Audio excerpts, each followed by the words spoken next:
हम alphabet series को देख रहे थे। अल्फ़ाबेट सीरीज़ को भी वैसे ही सॉल्व करना जैसे हमने नंबर सीरीज़ को किया था। उसके लिए क्या करना है, इस सीरीज़ में जो भी पैटर्न है उस पैटर्न को फाइंड करना है और पैटर्न के अनुसार ही हमें आंसर फाइंड करना है। तो पहले हम देखें कि यहाँ पर ए है, उसके बाद सी डी है। तो ए, उसके बाद क्या आता है बी, लेकिन क्या लिख रखा है सी डी, सी डी लिख दिया। सी डी के बाद क्या आता है ई एफ, लेकिन आगे क्या लिखा है जी एच आई, तो हमने लिख दिया जी एच और आई। इसका मतलब ये सीरीज कैसे चल रही है कि एक अक्षर लिखा एक छोड़ा, दो लिखे दो छोड़े, तो तीन लिखे तो छोड़ेंगे भी कितने, तीन।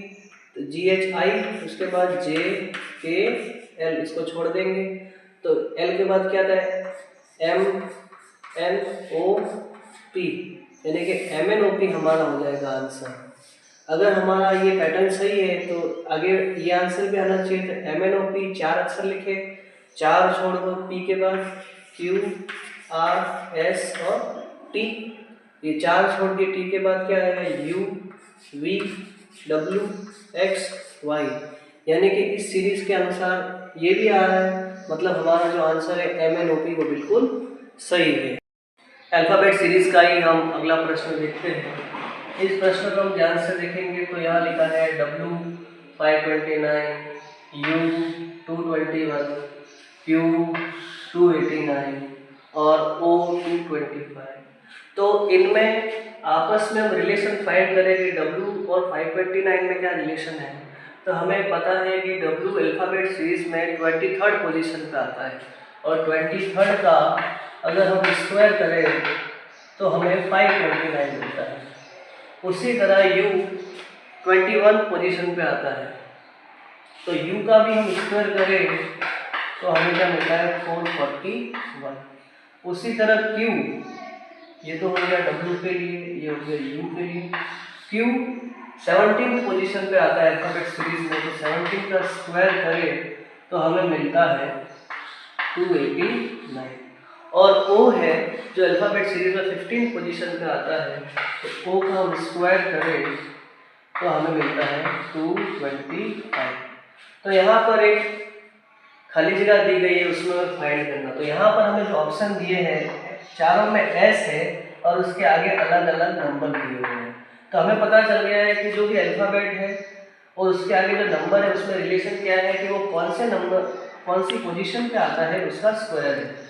तो S आता है 19 पोजीशन पे, तो 19 का स्क्वायर हो जाता है 361। तो 361, इसलिए आंसर हो जाएगा S 361। अगला प्रश्न हम देखते हैं, वो भी अल्फ़ाबेट सीरीज का ही है। यहाँ लिखा है AB 9, CD 49, EF 121 और IJ 361। तो इन अल्फ़ाबेट्स को देखिए तो ये तो सीरीज में है, AB है, फिर CD है, EF है, यानी कि यहाँ अगर क्या आएगा GH, उसके बाद IJ। तो ये GH को हम देखें तो GH तो चारों ऑप्शन में है, तो चारों में से ऑप्शन हमें राइट मार्क करने के लिए उसका नंबर का भी रिलेशन फाइंड करना पड़ेगा। तो A कौन सी पोजीशन पे आता है 1 और B आता है 2 पोजीशन पे और आगे नंबर है 9।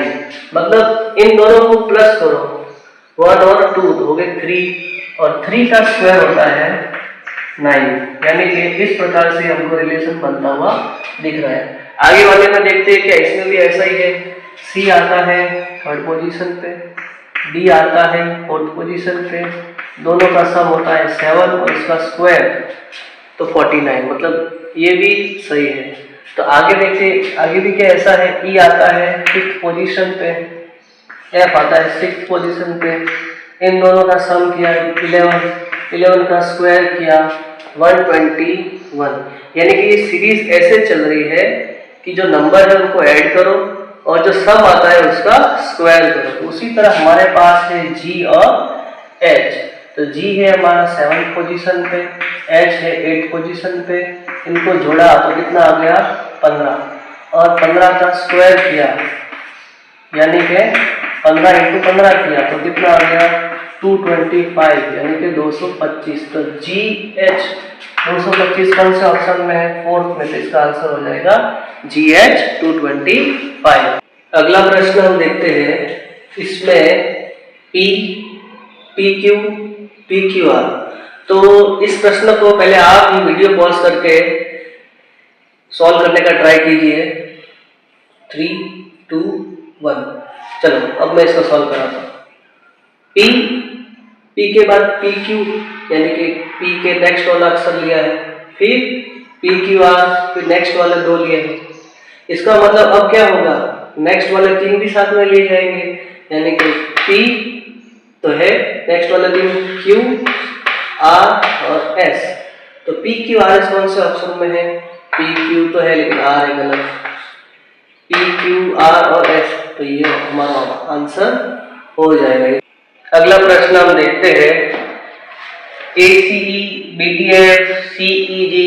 इस प्रश्न को भी आप पहले वीडियो को पॉज करके सॉल्व करने का ट्राई कीजिए। 3, 2, 1। चलो अब हम सॉल्व करते हैं। इसमें हम पहला अक्षर देखें A, इसका B, इसका C, यानी कि कंटिन्यूअसली चल रहे, हमारे हिसाब से D होना चाहिए। दूसरा अक्षर देखते हैं C, D, E, यानी क्या आना चाहिए? F। तीसरा अक्षर भी देखते हैं इसका E, F, G, ये भी कंटिन्यूअस सीरीज में चल रहे हैं, तो G के बाद क्या आता है? H। इसका आंसर हो जाएगा D, F, H। ये भी इजी प्रश्न था। Thank you.